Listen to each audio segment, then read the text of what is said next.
যদি এই নাম পৌঁছায়।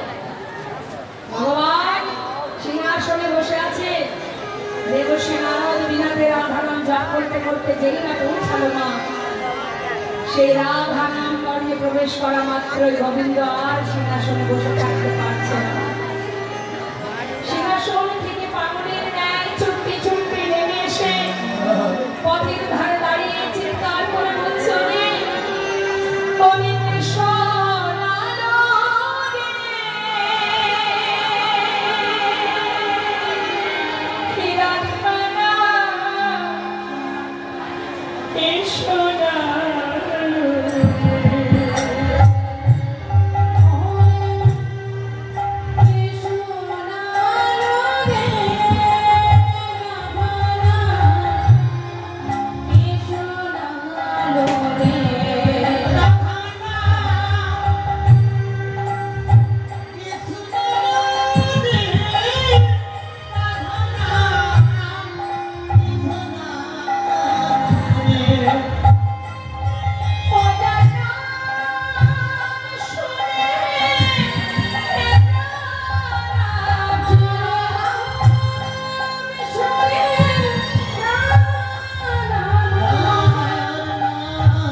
সবাই কেমন আছে বৃন্দাবনবাসী?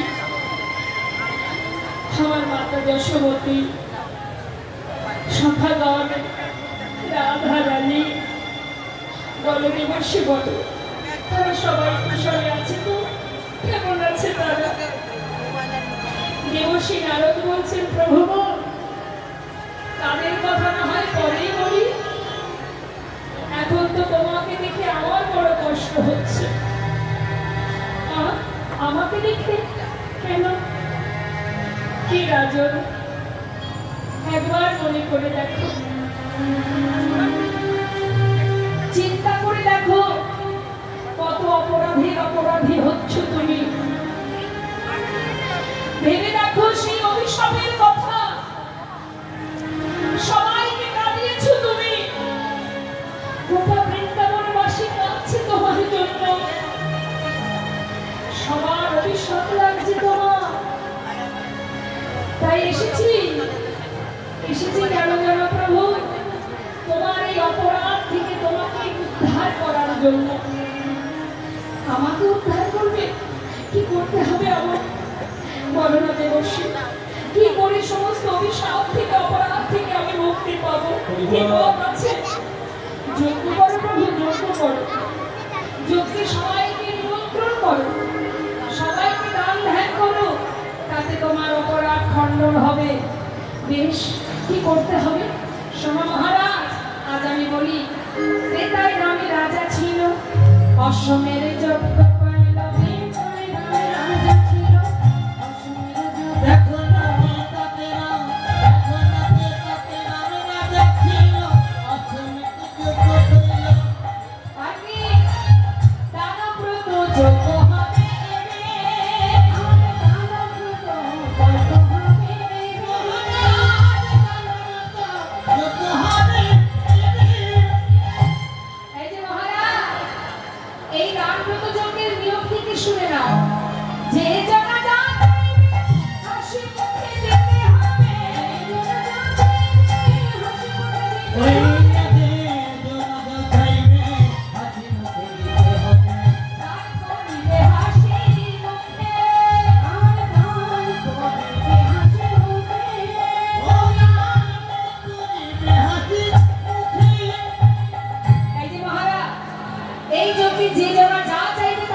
তখন তোমাকে কি করতে হবে?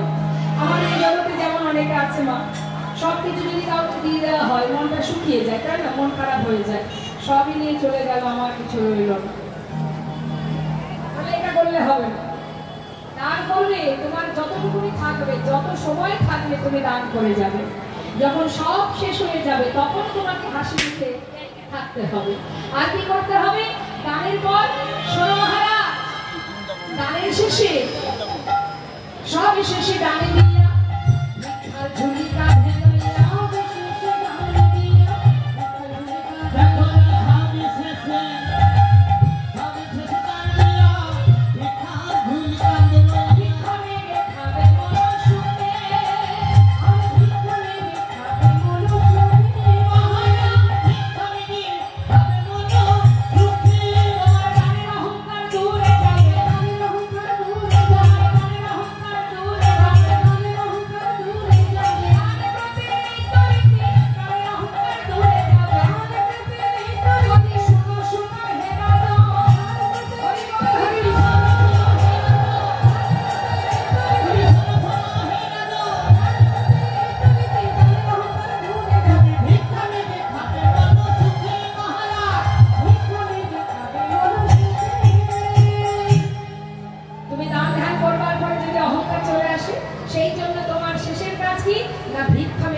জীবের দ্বারে দ্বারে ভিক্ষা করে খেতে হবে তোমার, তাও হাসি মুখে, মন খারাপ করে ভিক্ষা করলে হবে না।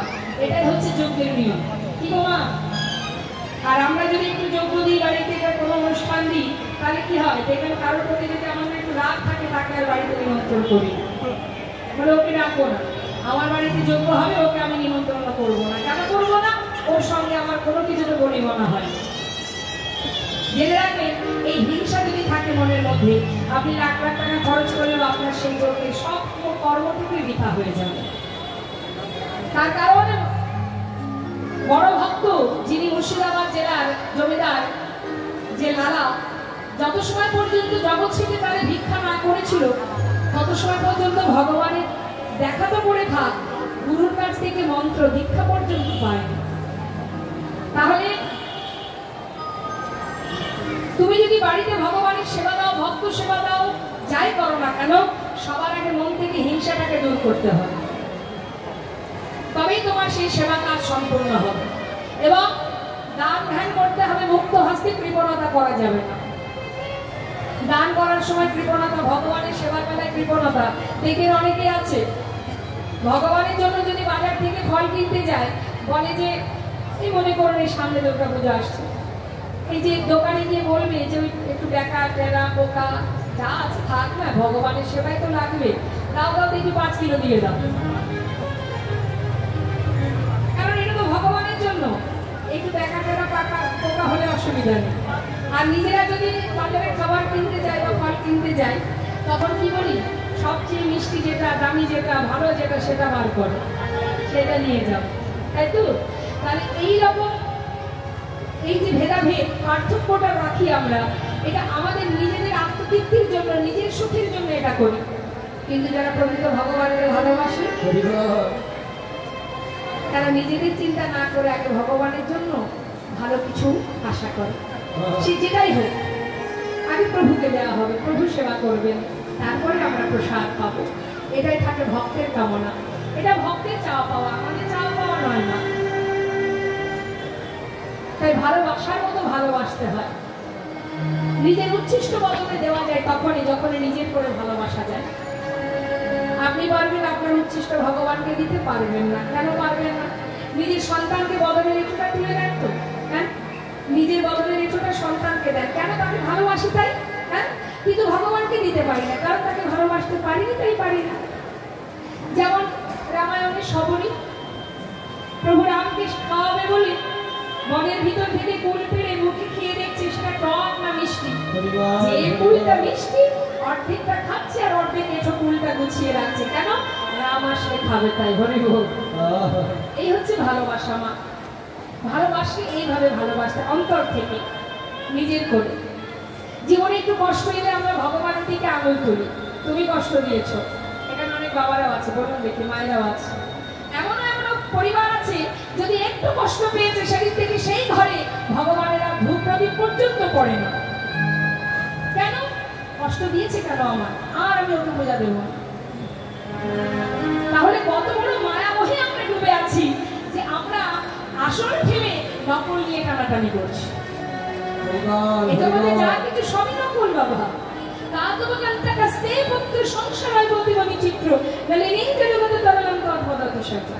বিচিত্র নাট্য মঞ্চে অভিনয় করছি, কেউ আমরা একসাথে আসিনি, আবার যাবো না কেউ একসাথে, ঠিক আছে তো?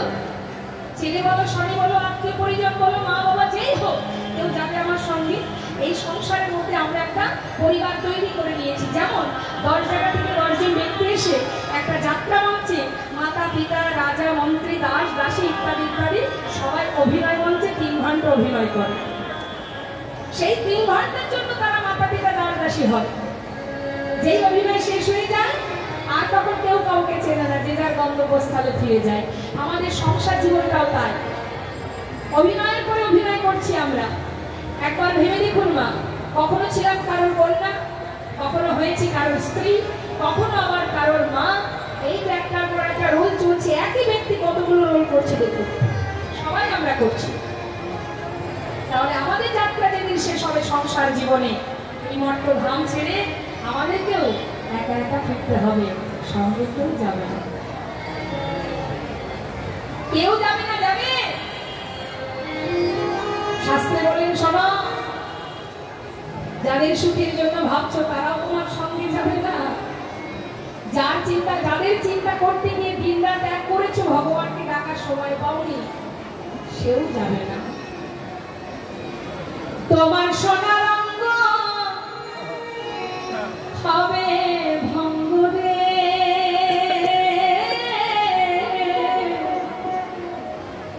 যেদিন পুড়ে হবে কি থাকবে বাবা? এক মুঠো ছাই, তাও পাবে না নীল আকাশে, যাবে মিশে কয়লারি ধোঁয়া।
সেদিনে তোমার যত কষ্টই হোক না কেন, আহা পিঠির চামড়া যাবে খেতে,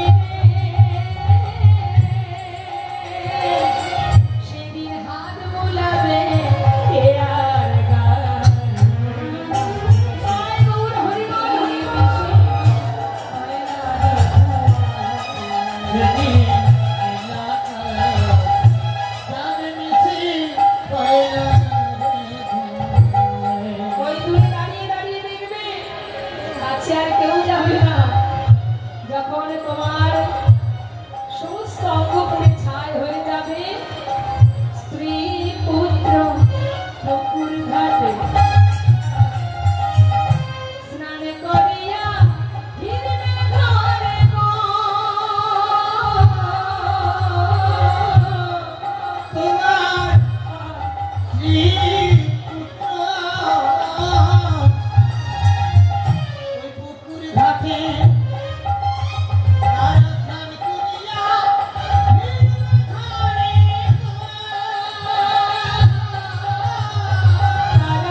কেউ কি যাবে মা?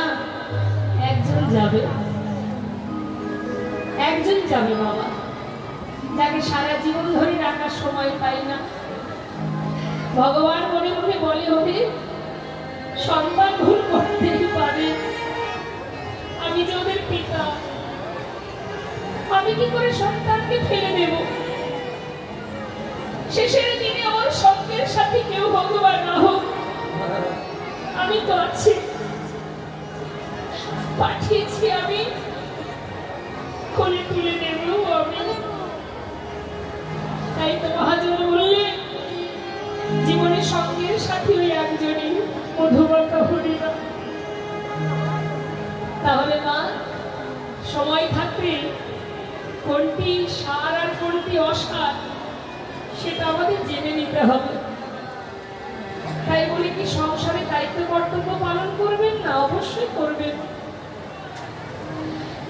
যত কিছু দায়িত্ব আছে পালন করুন, অর্থ উপার্জন করুন, ছেলে মেয়ে ভবিষ্যৎ করে দিন, কিন্তু জেনে রাখবেন এটা শুধু দায়িত্ব আর কর্তব্যের কাজ। আর নিজের কাছে যিনি আমাকে এখানে পাঠিয়েছে, যার কৃপায় আজ এখানে দাঁড়িয়ে আছি, সে যখন চাইবে আমাকে ডেকে নেবে। তাহলে আর কারোর ক্ষমতা নেই আমাকে ধরে রাখা। তাহলে আপন কে আমার? যে সুখেও আছে, দুঃখেও আছে, ভালোতে মন্দে, আশা থেকে যাওয়া পর্যন্ত আমার কাছে থাকবে, যে সেই তো আমার আপনজন, সেই আমার আপনজন, নিজের জন। আমরা আপন ভুলে গেছি মা, আপন ভুলে গেছি বলেই আজ মায়ার সংসারে অনিত্য বস্তুকে নিয়ে আমরা ত্রিতাপ জ্বালা ভোগ করছি। তোমার দায়িত্ব কর্তব্য তুমি করো। রাধারানী আয়ানের ধরনী হয়ে সেখানে কর্ম করেছে, রন্ধন করেছে, তার মন কোথায় থাকতো সর্বক্ষণ? মনটা থাকতো গোবিন্দের কাছে, কৃষ্ণের কাছে। তাহলে তুমিও তোমার যত দায়িত্ব পালন করছো করো, কিন্তু তোমার মনটা দিয়ে দাও গোবিন্দ চরণে। নিতাই গৌর হরি বল, হরি বল। তার চরণে মনটা দাও, কর্ম করো হাতে, জীবনটা সঁপে দাও তার চরণে।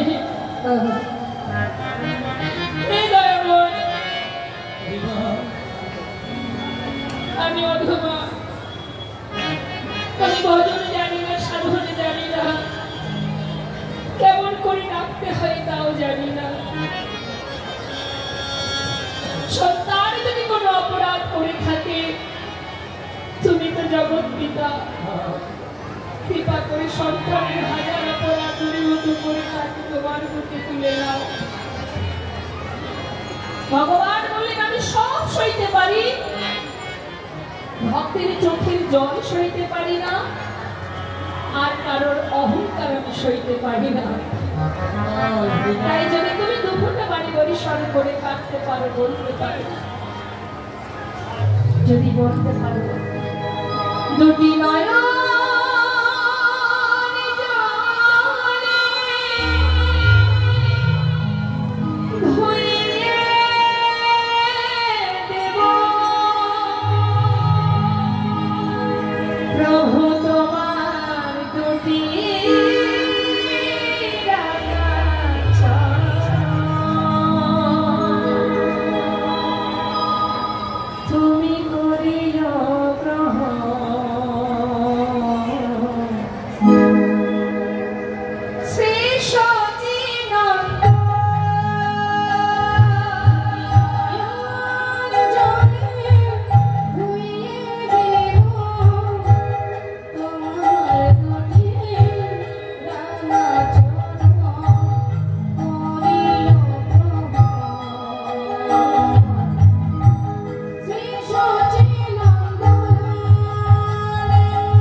প্রকাশ করো।